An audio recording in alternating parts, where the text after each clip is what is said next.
This is a story of Grace. She was 25 years old, standing at the quiet edge of adulthood, where dreams begin to ask serious questions. She had finished her studies, was working hard, and her family had started gently reminding her that marriage was no longer a distant idea, it was becoming real. One afternoon, she traveled to her grandmother's village, a place where time moved slowly and wisdom lived in simple moments. The old house smelled of herbs and warm memories. Her grandmother sat on a low chair under the mango tree, peeling oranges with steady hands shaped by decades of sacrifice. Grace sat beside her, feeling safe enough to open her heart. "Grandma," she said quietly, "I'm afraid of marriage." Her grandmother did not look surprised. She only smiled and kept peeling. "Fear means you care," she said. "Talk, my child." Grace took a deep breath. "I want a happy marriage. I don't want to cheat, and I don't want my husband to cheat on me. I see too many broken homes. I want to do things right." Her grandmother finally looked at her, slowly, deeply. "My child," she began, "marriage is not protected by beauty, money, or prayers alone. It is protected by character." They sat there for a long time as the birds chirped. "First," her grandmother said, "you must learn how to stay faithful yourself. Cheating does not start in the bedroom, it starts in the heart. It starts when you enjoy attention that does not belong to you. When you laugh too freely with someone who is not your husband. When you hide conversations. When you tell yourself, it's nothing. That nothing grows teeth." Grace lowered her eyes. "Discipline," her grandmother continued, "is loving someone even when no one is watching. If you respect your future husband now, faithfulness will be easy later." Grace nodded slowly. "Now listen carefully," the old woman said. "You cannot control a man like a child. But you can build a marriage that does not invite betrayal." She leaned closer. "Respect is food to a man's soul. Talk to him with dignity, even when you are angry. A woman who insults her husband pushes him toward comfort elsewhere. Words can either build a home or burn it down." Grace swallowed hard. "Also," her grandmother added, "never neglect friendship in marriage. Some women cook well but don't talk. Some talk but don't listen. Be his friend. Laugh with him. Ask about his worries. When a man finds peace at home, temptation outside loses power." The sun shifted as time passed. "Another thing," her grandmother said softly, "do not compare your husband to other men. Comparison kills gratitude. When a man feels he is never enough, he begins to look for someone who makes him feel seen." Grace felt the truth settle in her chest. "But Grandma," she asked, "what if problems come? What if we argue?" Her grandmother chuckled gently. "Problems will come. Marriage is not heaven. Learn how to apologize quickly. Pride keeps marriages broken longer than mistakes do." She paused. "And do not bring outsiders into your marital troubles. Friends may advise you into destruction. Protect your marriage with privacy." Grace leaned her head against her grandmother's shoulder. "What about trust?" she asked. Her grandmother sighed. "Trust is built by consistency. Be reliable. Keep your word. Let your husband know that your heart is safe with him, and choose a man whose character you can trust. Marriage does not change people, it reveals them." They sat in silence for a while. "My child," her grandmother continued, "pray together. Eat together.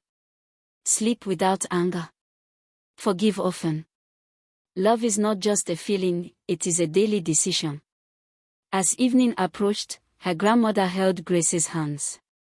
"Remember this," she said firmly, "you don't keep a marriage by watching each other closely. You keep it by choosing each other daily, by respect, honesty, friendship, and self-control." Grace felt tears in her eyes, not from fear anymore, but from clarity. That night, as crickets sang and the stars came out, Grace realized marriage was not something to fear. It was something to prepare for, with wisdom, discipline, and love. She slept peacefully, carrying lessons that would guide her for a lifetime. Her grandmother continued, standing at a season where life no longer felt rushed, but meaningful. She was learning that adulthood was not only about dreams and ambition, but about responsibility, patience, and preparation. Marriage and motherhood were no longer distant ideas, they were becoming real questions she needed answers to. One weekend, Grace traveled to her grandmother's village. The road was long and dusty, but her heart felt lighter with every mile. The village was quiet in a way cities could never be. Chickens wandered freely, children laughed without fear, and the air carried the smell of earth and old trees. When Grace arrived, she found her grandmother sitting outside, sweeping the compound slowly, carefully, as if every movement carried purpose. "Welcome, my child," her grandmother said warmly. Grace hugged her tightly, feeling peace wash over her. That evening, after dinner, they sat together near the fire. The flames danced softly, and the night insects sang their songs. Grace knew this was the moment she had come for. "Grandma," she said gently, "I want to be a good mother someday. I want to take care of my home properly. But I'm afraid of failing." Her grandmother looked at her for a long moment, then smiled. "My child," she said, "a good home does not start with money or beauty. It starts with wisdom." Grace leaned closer. "Let me tell you first about motherhood," her grandmother began. "Being a good mother is not about perfection. It is about presence. Children do not need a perfect woman, they need a consistent one." She poked the fire gently. "A good mother teaches more by her actions than her words. Children watch how you speak, how you react, how you handle anger. If you want peaceful children, be a peaceful woman." Grace nodded slowly. "Patience," her grandmother continued, "is the first language of motherhood. Children will test you, not because they hate you, but because they are learning life through you. Correct with love, not rage. Discipline should guide, not destroy." Grace felt the weight of those words. "Also," her grandmother said softly, "never use your children to heal your wounds. Heal yourself first. A mother who is emotionally whole raises emotionally healthy children." They sat in silence for a while. "Now let us talk about the home," her grandmother said. "A home is not just walls and furniture. It is an atmosphere." Grace listened carefully. "A good home is clean, not because visitors are coming, but because peace lives there. Order brings calm. When a home is neglected, the mind becomes heavy. Take care of your space, and it will take care of you." She paused, then added, "But cleanliness alone is not enough. A home needs warmth. Greet your husband and children with kindness. Let your home be a place people rush to, not run from." Grace smiled faintly. "Learn to manage what you have," her grandmother continued. "A wise woman stretches small resources wisely. Waste brings stress. Planning brings peace." The fire crackled. "And my child," she said firmly, "do not shout in your home. Words spoken in anger linger longer than silence. If you must correct, do it calmly. A calm home raises calm hearts." Grace swallowed. "Never compare your home to others," her grandmother warned. "Comparison steals joy. Build your home according to your values, not social media."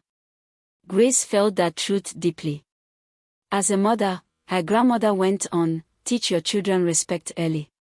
Teach them gratitude. Teach them responsibility. A child who learns manners at home will survive anywhere in the world." Grace asked softly, "What about balance, Grandma? Work, home, children?" Her grandmother smiled knowingly. "Balance comes from priorities. Some days the home will need you more. Some days work will. Learn to forgive yourself. A good mother is not one who does everything, but one who does what matters." The night grew deeper. "One more thing," her grandmother said gently. Pray for your home. Speak blessings over your children. Words have power. Let your home hear love more than complaints. Grace felt tears gather in her eyes. My child, her grandmother concluded, holding Grace's hands, a good home is built daily, not suddenly. And a good mother is made by intention, not accident. That night, Grace lay on her mat, listening to the quiet sounds of the village. She felt calm, prepared, and strong. She understood something important at last. Being a good mother and homemaker was not about doing everything perfectly, but about loving deeply, living wisely, and choosing peace every day. She was no longer rushing through days the way she used to. Now, she thought more. She observed more. She wondered about the kind of woman she was becoming, and the kind of wife she hoped to be someday. Marriage was no longer just a dream spoken about in jokes and family gatherings. It had become a real future waiting for preparation. That was why Grace traveled to her grandmother's village. The village welcomed her with calm sounds, the rustling of trees, the soft calls of birds, the gentle rhythm of life untouched by hurry. Her grandmother's house stood firmly, old but strong, like the woman herself. Wisdom lived there, quietly. Grace found her grandmother sitting outside, shelling groundnuts into a bowl, her hands steady, her face peaceful. Grace sat beside her. For a long moment, neither of them spoke. Then Grace finally said, "Grandma, I want to be a good wife someday. I want my marriage to last. I want to love my husband well, and also his family. But I don't know how to do it right." Her grandmother smiled slowly, the kind of smile that carried many years of understanding. "My child," she said, "a good wife is not born. She is learned."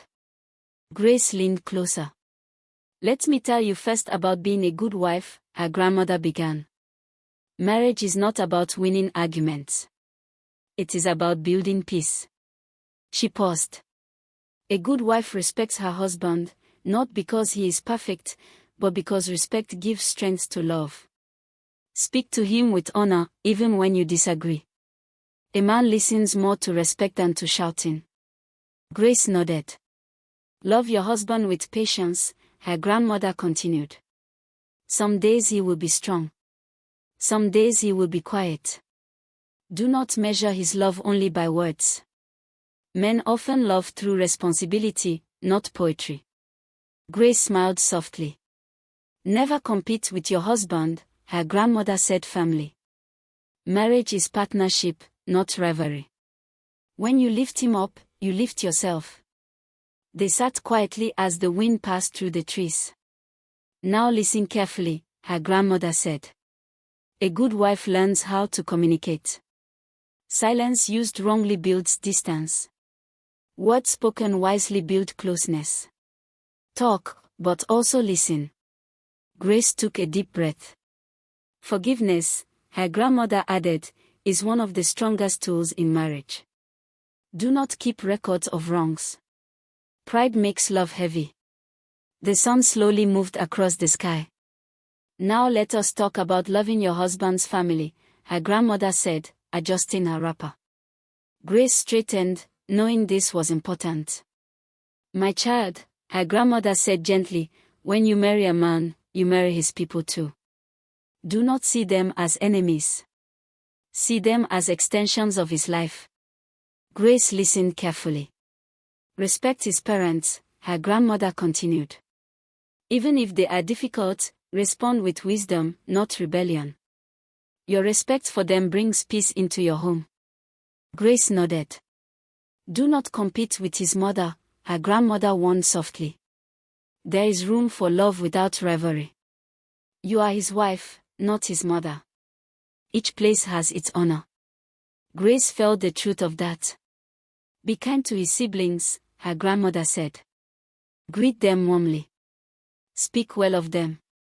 A woman who builds peace in her husband's family builds security for herself." The afternoon light began to soften.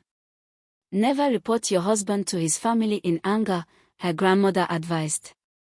"Solve issues privately when possible. Outsiders should not become judges in your marriage. Grace swallowed. Also, her grandmother added, do not allow anyone to disrespect your husband in your presence, not even his family.